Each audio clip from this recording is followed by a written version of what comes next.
Hello.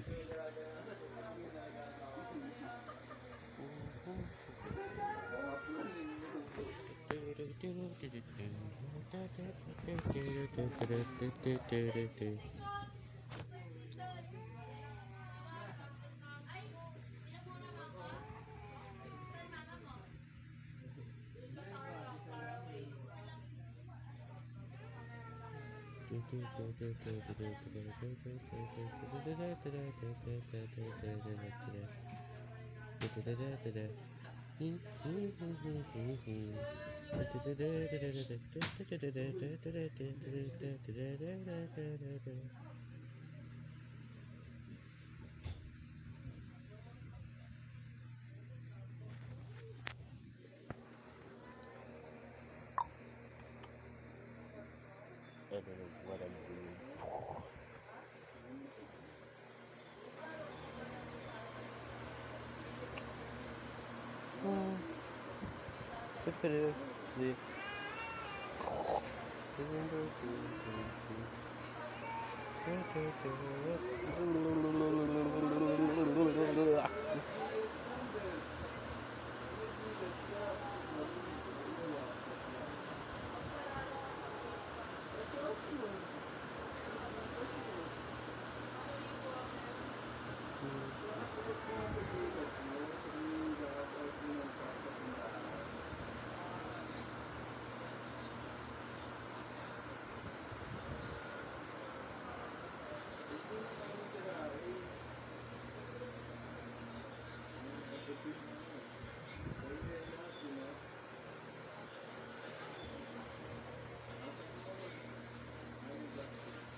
Po.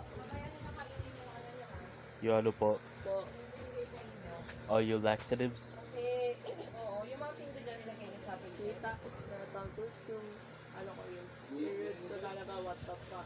Hello, David. Ano ba ito po? Nasaan nga? Agos? Meron daw po regular Sabi ko, duo. buti na lang may tayo pro dito, tita. Sabi ko, ang binaliktad talaga, ayoko na. Patay tayo dyan. Patay sa what, regular? I don't know what I'm doing. I'm just making this for some reason.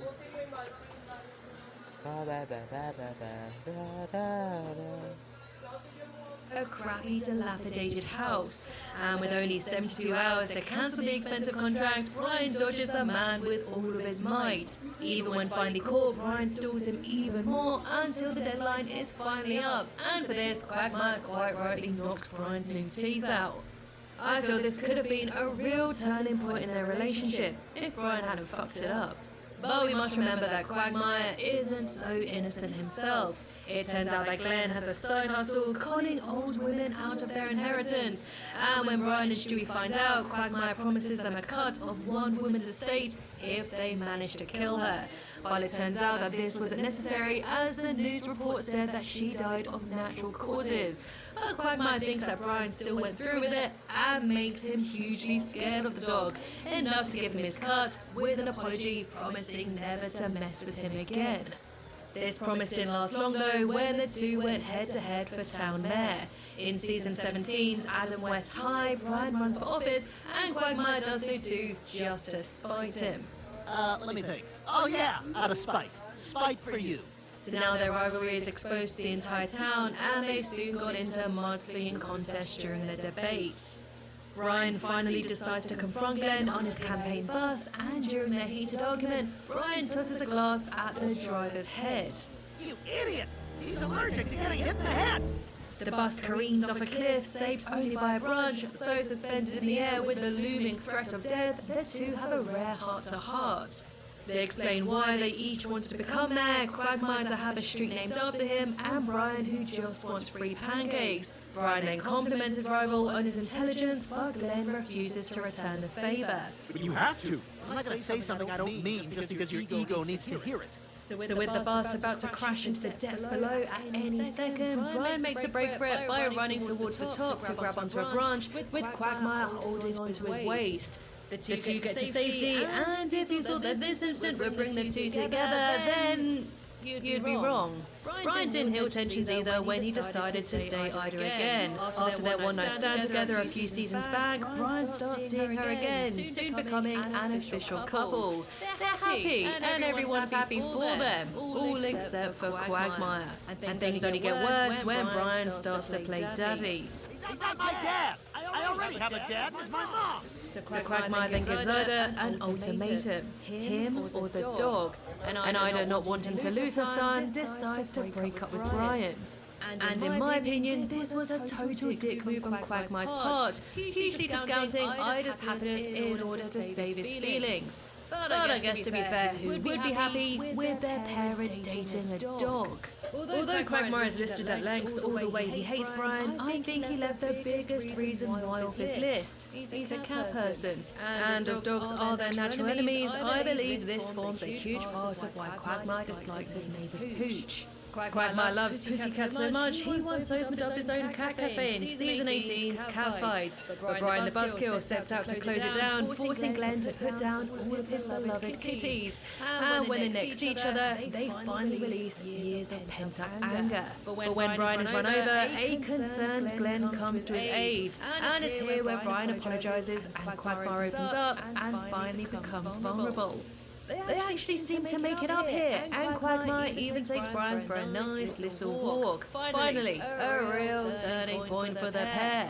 And like all emerging relationships after years of baggage, there's bound to be some lingering grudges. As we've established, Quagmire loves a good pussy cat, but he also knows that a solitary cat lifestyle can doom you to a sad and lonely existence. So when Meg adopts a kitty, Glenn knew she was heading towards a dangerous dark path. So teaming up with Brian to save Meg from becoming a cat lady, Brian bursts into Meg to rescue her, but is quickly overwhelmed by an army of cats. But just before Meg puts on a sweater to complete her final transition into crazy cat lady, Glenn saves the day. Volunteering to wear the sweater instead, he then takes her place as the crazy cat person. Quagmire, no!